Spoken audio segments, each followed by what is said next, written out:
you. Welcome to the channel. I have a terrific recipe for you today. It is my creamy salmon and spinach lasagna roll-up, and oh my God, are they packed with flavor, and it will be a treat for your taste buds. Trust me on that.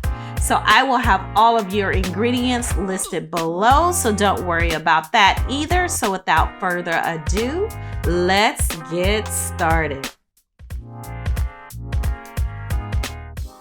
So in my boiling pan, I have water, salt, and I'm adding in the lasagna noodles. I'm going to cook them to package.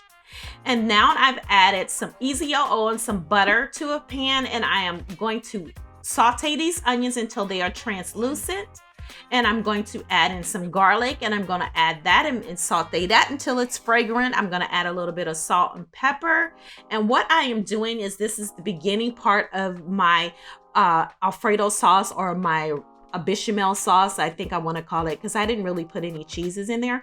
But anyway, I'm adding in some flour, and I'm going to cook the flour down. I want to cook that away so it doesn't taste like flour, but this is just the beginning of creating a wonderful roux or bechamel sauce, and that's what I am doing. So I'm adding a little bit of heavy whipping cream, a little bit at a time. You don't have to use heavy whipping cream. You can use half and half if you want. And some people use milk, but I'm using heavy whipping cream. So I'm going to keep adding this until it gets a little bit thinner, and plus I've added in all my milk. And I have whipped this until this is nice and creamy.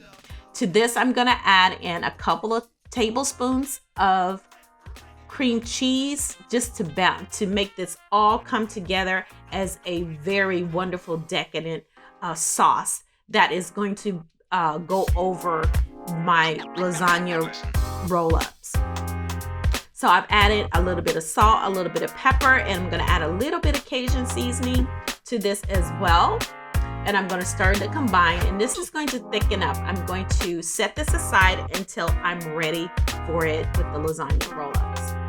So now this is some ricotta cheese. I'm adding in a little bit of spinach, and I'm gonna add way more spinach to this. I think I started out with chopping it, and I'm like, no, I don't like that. So I'm gonna add more spinach to it. I added some cheese, and I'm just gonna stir to combine.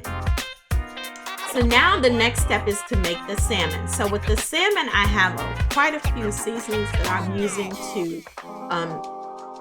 to this mixture, and you don't have to do them one at a time like I'm doing. It's probably easier to just mix them all in a bowl and then put it on there. But the seasonings that I'm using is granulated garlic, granulated onion, Cajun season, Creole season, a cedar plank salmon, a little bit of lemon pepper, lemon herb old bay, smoked paprika, salt, pepper, and coriander. And so I'm going to season both sides of this salmon, because you know why? Because you eat both sides of the salmon. So you guys, if you have not given your girl a thumbs up, please hit the button and give me a thumbs up. It really helps me out a lot, and it doesn't hurt you at all. So just go ahead and just hit the thumbs up button. Thank you, appreciate it. So anyway, so now I'm going to season the other side. Okay, once the salmon has cooled, you flake the salmon. And so now this is what it looks like. And there's the ricotta, cheese, and spinach mixture.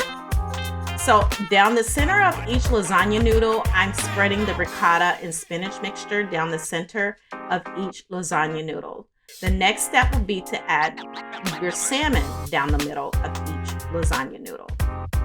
And then we're going to go from end to end, and we're going to roll it. Now, if this is not enough salmon for you, you could always cook another salmon fillet, and so that you have more salmon. Okay? So from one end, just roll it up, and then put seam side down in a baking dish that has been sprayed with olive cooking spray. So I've added some cheese on top of the lasagna noodles, and now I'm adding all of the bechamel sauce on top of it as well. And then of course, you know your girl is not going to leave it there with the cheese, because I'm making a lasagna, so I'm adding more cheese because I want it to just be a oozy goozy delicious, you guys. So the next step is I'm going to top it with a little bit of smoked paprika. It's optional, you don't have to do that. Make it at 350 degrees for 10 8 to 10 minutes. And this is what it looks like. You guys didn't wait for absolutely nothing. So here you go, you guys. Here's the plate. Here is the wonderful, wonderful lasagna. Oh my God, it's juicy and just delicious and decadent. And you guys are going to enjoy this dish. If you have not given me a thumbs up, please do so. If you haven't subscribed, please subscribe. Thank you for watching my video. And as always, enjoy, enjoy, enjoy. Yum.